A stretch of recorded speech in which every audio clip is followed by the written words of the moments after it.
Assalamualaikum warahmatullahi wabarakatuh. Perkenalkan, nama saya Wisnu Rangga Viracakti, NIM 430402207175, Prodi Psikologi Islam 2E. Kali ini saya akan mewawancarai anak yang berusia 5 tahun yang bernama Ilham, yang kebetulan saudara sepupu saya sendiri, dan bundanya yang kebetulan juga tante saya. Di sini fokus wawancara saya meneliti tentang perkembangan psikososialnya si Ilham. Kita masuk ke teori-teori di psikososial dulu, perkembangan psikososial. Teori Erikson. Tahapan pertama. Teori Erikson berpusat di sekitar tahap pertama teori Erikson berpusat di sekitar kebutuhan dasar bayi dipenuhi oleh orang tua dan bagaimana interaksi ini mengarah kepada kepercayaan atau ketidakpercayaan. Kepercayaan seperti yang didefinisikan oleh Erikson adalah kepercayaan penting dari orang lain serta rasa mendasar dari kepercayaan seseorang. Erikson 1950. Kemudian pandangan bayi tentang dunia akan menjadi salah satu kepercayaan. Seandainya orang tua gagal menyediakan lingkungan yang aman dan memenuhi kebutuhan dasar anak, maka akan memunculkan rasa ketidaknyamanan di 2009. Tahapan pertama itu di teori Erikson itu meneliti tentang perkembangan psikososial anak usianya yang kurang dari 1 tahun. Itu tahap pertama. Kemudian masuk ke tahap kedua, yaitu anak berada di usia 1 sampai 3 tahun. Di tahapan kedua, anak mulai memiliki kemampuan motorik karena telah memperoleh kendali atas fungsi eliminatifnya, dan anak menjelajahi lingkungan mereka. Pada usia ini, mereka akan terus belajar tentang lingkungan mereka. Pada usianya, anak-anak akan mengembangkan minatnya. Pada masa ini, sampai batas-batas tertentu, anak sudah bisa berdiri sendiri, dalam arti duduk, berdiri, berjalan, bermain, minum dari botol sendiri tanpa ditolong oleh orang tuanya. Tetapi di pihak lain, dia telah mulai memiliki rasa malu dan keraguan dalam berbuat, sehingga seringkali meminta pertolongan atau persetujuan dari orang tuanya. Kemudian masuk ke teori yang tahapan ketiga. Teori tahapan ketiga ini, Erikson meneliti usia perkembangan sosial pada usia atau masa usia dari 3 tahun sampai 6 tahun. Pada tahap ketiga adalah tahap umur bermain atau genital lokomotor. Anak belajar untuk berinisiatif tanpa terlalu banyak merasa bersalah. Inisiatif maksudnya respon positif pada tantangan dunia, tanggung jawab, belajar dunia baru yang dia rasa bermanfaat. Pada tahap ini, anak menghadapi kompleksitas perencanaan dan pengembangan rasa penilaian. Selama tahap ini, anak belajar untuk mengambil inisiatif dan mempersiapkan diri untuk peran kepemimpinan dan pencapaian tujuannya. Kegiatan yang dicari oleh seorang anak dalam tahapan ini dapat mencakup perilaku yang mengambil resiko, seperti menyeberang jalan sendirian atau mengendarai sepeda tanpa helm. Kedua contoh ini melibatkan batasan diri. B dan Boyd 2009. Jika orang tua dan guru prasekolah mendorong dan mendukung upaya anak-anak, sementara juga membantu mereka membuat pilihan yang realistis dan tepat, anak-anak akan mengembangkan inisiatif kemandirian dalam merencanakan dan melakukan kegiatan. Tetapi jika sebagai gantinya orang dewasa tidak menganjurkan pengajaran kegiatan mandiri atau menganggapnya konyol dan menganggap anak-anak akan mengembangkan rasa bersalah, konyol dan mengganggu anak-anak akan mengembangkan rasa bersalah tentang kebutuhan dan keinginan mereka. Konsen 2010. Ya, jadi si Ilham ini di tahap pertama atau di usia masih bayi kurang dari 1 tahun ternyata sudah bisa tengkurap, merangkak, kemudian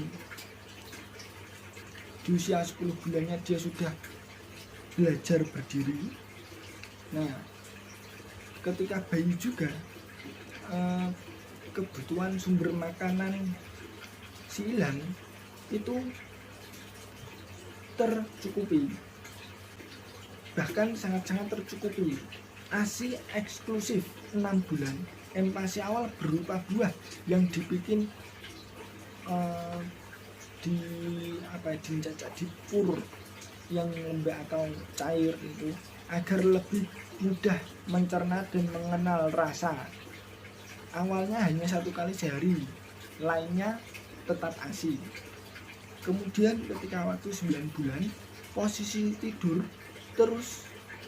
Ini pengalaman unik ya, ketika si Ilham tidur terus ditinggal sama bundanya ke belakang ke dapur, tuh tahu-tahu si Ilham itu ternyata sudah naik tangga, sudah di rumahnya kan tidak, sudah naik tangga tapi dia nggak bisa turun.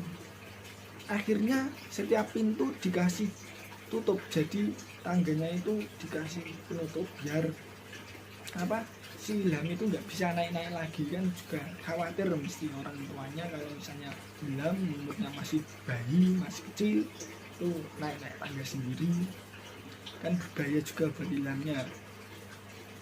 Terus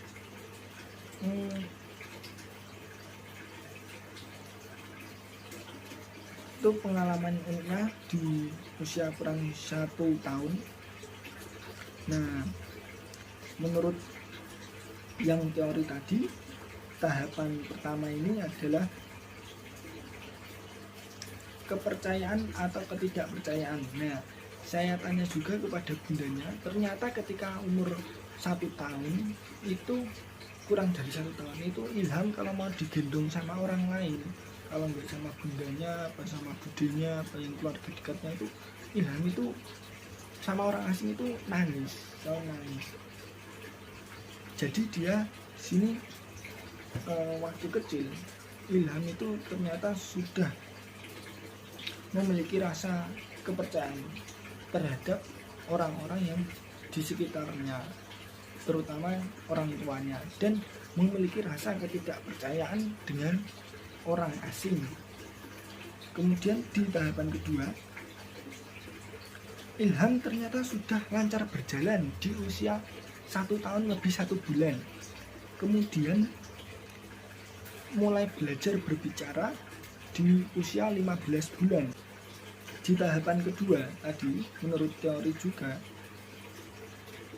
kemampuan motorik anak itu sudah bisa berfungsi karena anak telah memperoleh kendali atas eliminatifnya.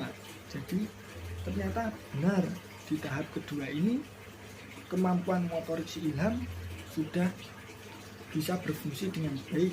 Yang soalnya pada kenyataannya si Ilham ternyata ketika usia 15 bulan sudah bisa berjalan dengan lancar dan sudah mulai bisa merespon cara berbicara keseharian orang-orang di sekitarnya, sudah bisa minum dengan botol sendiri, makan sendiri. Kemudian masuk di tahapan ketiga yang kebetulan tuh Ilham di tahap ini di usia 4 tahun dia sudah masuk di PIAUD, dimana tahap ketiga ini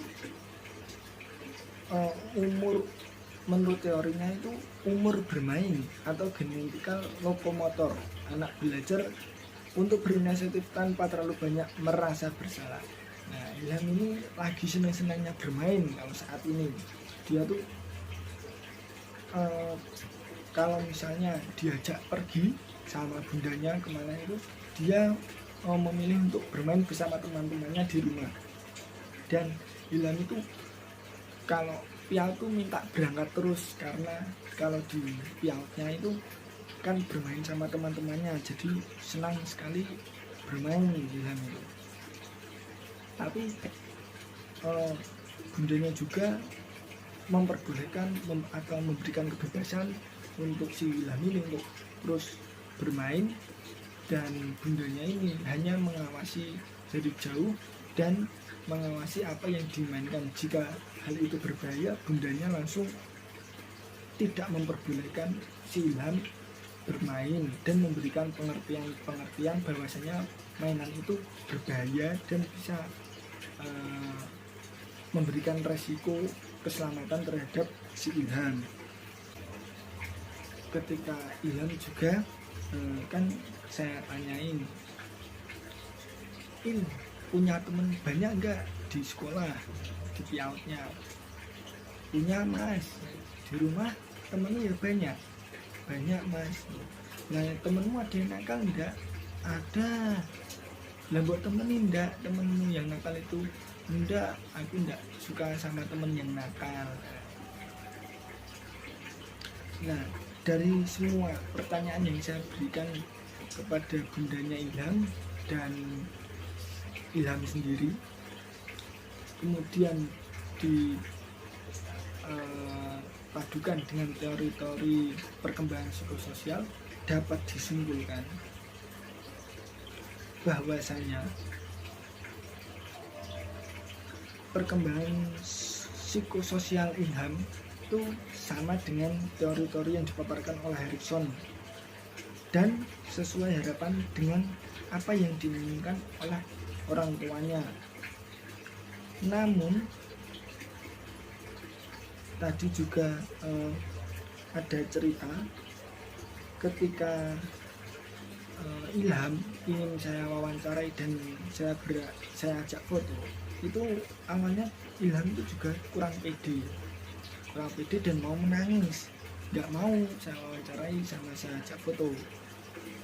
Terus saya iming-imingi saya belikan es, masih juga nggak mau. Kan dia juga punya kakaknya saya wawancarai dan saya ajak foto. Maksudnya itu buat memberi contoh si Ilham. Dengan sendirinya ternyata Ilham bilang kepada saya mau untuk ditanya-tanyain dan diajak foto. Mungkin itu saja yang bisa saya sampaikan, kurang lebihnya mohon maaf. Wabillahi taufiq wal hidayah. Wassalamualaikum warahmatullahi wabarakatuh.